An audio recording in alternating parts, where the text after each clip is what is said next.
I wanted to share a thought that has been very meaningful for me and has been a learning curve for me in my experience of pain and loss and grieving. And I suppose I'll start with an experience that I had 25, maybe 30 years ago. And that is, I was teaching a class in Birmingham University to a group of young Jewish students there. And the class was entitled, "Why Do Bad Things Happen to Good People?" I was young. I was arrogant, maybe. Thought I knew about these type of things better than others knew about it. After all, I was a rabbi and a learned man, even though I was only 24, 25. And so I took this class about, pain and suffering and why it's all a message and we can, and it's all there for the good and God knows what he's doing, etc., etc., etc. All these wonderful philosophical ideas. And about halfway through the class, a girl put her hand up and said to me, "Tell me something, Rabbi. What pain have you been through in your life? What suffering have you experienced?" And I was a little taken aback by that because I could only answer that nothing. Thank God, But I said, but why do I need to have been through suffering to understand it? Why do I need to have been through pain to be able to philosophize about it? That's kind of what I said to her, probably not exactly in those words. And I could see that as she was speaking to me, the tears started streaming down her face. And she said to me, Rabbi, I was a twin, and my twin sister passed away about, it was 3 weeks ago in a car accident. She said, and I've been suffering tremendously. And I came to this class with a hope that you might have some answers for me. But I see that clearly you know nothing whatsoever about pain and suffering. You have no compassion whatsoever. And she burst into tears and ran out the room. Now, that was quite a shocking experience for me. And I didn't know what to do with it. And it took me a long time before I did. I feel I have a better sense of it now, and I kind of want to share that with you. But let me just kind of share another experience I had. This was maybe 20 years ago. Yeah, almost. I took a first trip to Poland with a group. I took my first group to Poland. I've taken maybe 30 or 40 groups to Poland over the years. This was my first one in 1995. And now I've been to Poland myself. I went to Poland when I was 20 in 1987. I went there on my own, and it was communist Poland, and it was a crazy trip, and I was mad to do it, but I just felt I needed to go. I don't know, since I was a little boy, felt such a deep sense of connection to the Holocaust and felt so very personal about it, and felt a deep sense of personal grief and loss in that experience. And I just felt I had to go. I just felt I needed to be there. I needed to be in those camps and to see what it felt like there. And I remember this was in 1987, going into the middle of Birkenau, big field, just a massive, massive area. And I was the only person there. You couldn't do that nowadays. It's jam-packed. But as the only person in the entire place, and it was later on in the afternoon, and I was completely on my own there, and I just lay in this field, and I just looked up, and I just cried and cried and cried for I don't know how long, half an hour maybe. Just it was so touching and so moving for me, and so overwhelming in a certain sense. So I got there with this group. I took a group of young professionals in 1995. This was 8 years later. And I was really excited to take them that. I wanted them to share the experience that I'd had. I wanted them to feel what I'd felt. And so we got to Birkenau. And for me, it was the second time I'd been there. And it was just, I came there with such a sense of awe and such a sense of trepidation and such a sense of deep feeling of respect for the place. And they all got off the bus, and I had to do some stuff. I had to get some notes out, to get a chauffeur out, I had to get some, so I let them all go. I get off the bus and I go looking for them, for my group. There's about 15, 20 of them, 15 maybe. They're all standing in front of the, the famous gates, sort of building through which the train went through. If you might know the building I mean, it's very iconic. You would know it if you saw it. Taking selfies of themselves in front of the building. I was horrified. I was just, I didn't know what to say. I was like, do you know what this place is? You think you're a bunch of tourists here? Do you not feel something? Do you not have a sense of respect for it? I was really upset, actually, and even angry that you could come here and have that attitude and have that lack of feeling and lack of connection. And it really took me a long time. And it kind of comes back to what this girl said to me as well. Because when my late wife was diagnosed with cancer and ultimately passed away, boy, did I know what pain was after that. Boy, did I know what suffering was. I remember moments when, during the Shiva, when I went out in the garden just to get a breath of fresh air, and I literally couldn't breathe. Physically, I was gasping for breath. That's the pain I was in. It's amazing how grief can just not seep into you, but grab a hold of you like that and just overwhelm you and just take over your whole experience of life. There was nothing else for me but that grief, nothing else for me but that pain in that moment. And it was so intense that I said literally, it's not literally, I couldn't breathe. I couldn't breathe. Physically, I was gasping for breath. Somewhere along the way, in that experience or after it, I thought about this girl in Birmingham University. And I thought, you know what? Now I know what she means. Now I know what she's saying. I wish I could speak to her now. I wish I could tell her that I know what pain is. That now I know what you're talking about.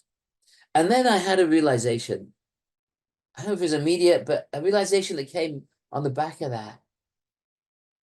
And that is, you know what? That's really not fair. I didn't know this until I had a bit of a sense of what pain was and what it was about. But I realized, I don't blame her, and I'm not judging her, don't get me wrong, but it wasn't fair what she said to me and what she did to me. Because my experience now, my understanding now, is that everybody's pain is their own. And everybody has their own way of dealing with pain, and everybody has their own sense of what it is and how it shows up for them and how they relate to it and the experience they have through it. And for me to say, well, you don't know what my pain is. No, I actually don't know what your pain is. That's true, but I would never know what your pain is. And I couldn't know what your pain is, but I know what my pain is. And I know the things that I've been through in my life. I know the experience that I've had. And whilst I can't claim to say that I can stand in your shoes or that I can sit in the feeling with you that you're going through, what I can say is, in my own way, I've had my own experience of pain, and I know what pain is. I don't know what your pain is, but I know what pain is. I do know what it is. And I do know what it means to me. And I've learned not to judge people in their response to pain. I've learned that people all go through their own pain in their own way. And there are times when I'm tempted to feel like, well, people should be feeling more pain. And there's times when I'm tempted to feel like, well, people should be feeling less pain. Or you're just a crybaby. But in the same way as I would never say to one of my kids, let's say when one of my kids was 3 years old, he came running up to me crying, look, I cut my finger. I wouldn't say, well, what's the matter with you? I broke my arm and I didn't cry as much as that. It's nonsense. No, when people are in pain, they need compassion. They need love. They need you to reach out to them. And that's what I've kind of seen. That's what I've kind of learned. Not judgment. Judgment isn't helpful. Judgment is useless. Judgment is counterproductive, of course. And so what I learned to see was that on these Poland trips, and I've taken a lot of Poland trips since then, I have no judgment whatsoever of people. There were people on that trip, in retrospect, who were taking the selfies in front of Birkenau and ultimately have spoken to me years later about how moved they were by the trip, how touched they were, how powerful it was for them, how overwhelming it was for them. They weren't ready in that moment to embrace the feeling that I embraced when I first got to Birkenau. That's okay. That's me and that's them. But when they were ready, they were ready. And to me, what I've learned is to give people the time and the space to have the experiences that they need to have, and not to judge, just to sit with them, just to be with them, just to share the moment with them, and to allow them to be themselves and to go through what they need to go through. In my mind, we human beings all know how to grieve. We know how to mourn. We know how to go through pain. We have that wisdom inside of ourselves. It's programmed within us. It's part of life.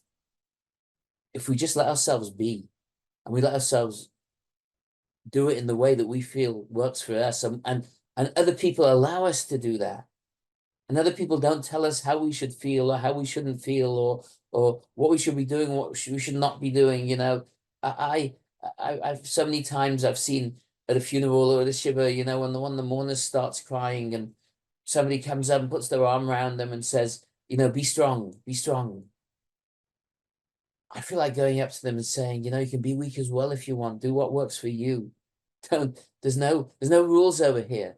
No rules as to how it needs to go or how it needs to work or how things need to be. And above all, I've learned that for myself. It was so interesting to me that when I told you, when my wife died, it was just so overwhelming and just so overpowering and just so intense. And I had this idea in my head, and I look back and I chuckle at myself that I would even think such a thing. Because my father was coming near the end of his life. And I had this idea that, you know what, it's not going to be so bad as when my wife died. I'm more prepared, and he's an older man. He lived a good life and he lived a full life. My wife died at 30 and he died at 87. And I had time to come to terms with that and to recognize that. And he lived a good life. There was no regrets. I didn't have regrets. He didn't have regrets. I just felt like this is not going to be the same as my wife dying. It's not. And boy, was I wrong. Boy, was I wrong about that. It was every bit the same, and it was every bit the breathlessness. And I just found myself in shiver, sitting shiver. And every time a new person walked in the room, I started crying again. It was so weird to me. But I've learned to let myself be. I've learned to just be myself in grief and allow it to take its course in and not to fight it and not to direct it. So I was just happy to go with that. And so I just cried and cried and cried and cried and cried to my father's shiva. And then again, it's so funny the way we kind of have these expectations, at least I do. I'll speak for myself. Then I thought, well, my mother's dying, and my mother was 95 when she passed away. And I thought, well, this is going to be really hard again. And, well, my wife was like this, my father was like this, my mother's going to be exactly the same. And it was unbelievable. It wasn't the same at all with my mother. My mother was so much easier. I don't think it's because I loved her less. And I don't think it was because I had any less of a relationship with her. It was just different for me. And it just felt different, and it felt more comfortable for me. It was painful, don't get me wrong.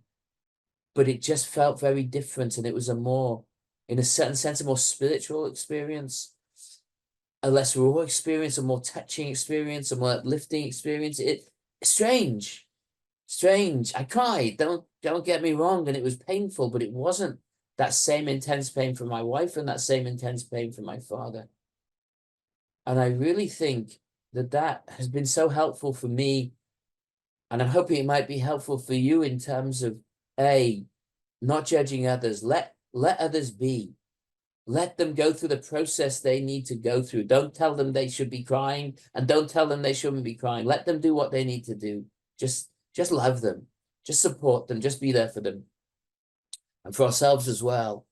Don't judge yourself. Somebody you love passes away, you don't feel anything, or you're just too upset by it, or whatever it is, and you're judging the way you're feeling. I feel like, I think I've done pretty well with the mourning I went through for all the people I've mourned, all the 3 shivers. I feel really comfortable with having lost those 3 people in my life. And I feel really comfortable with the place they have in my heart right now.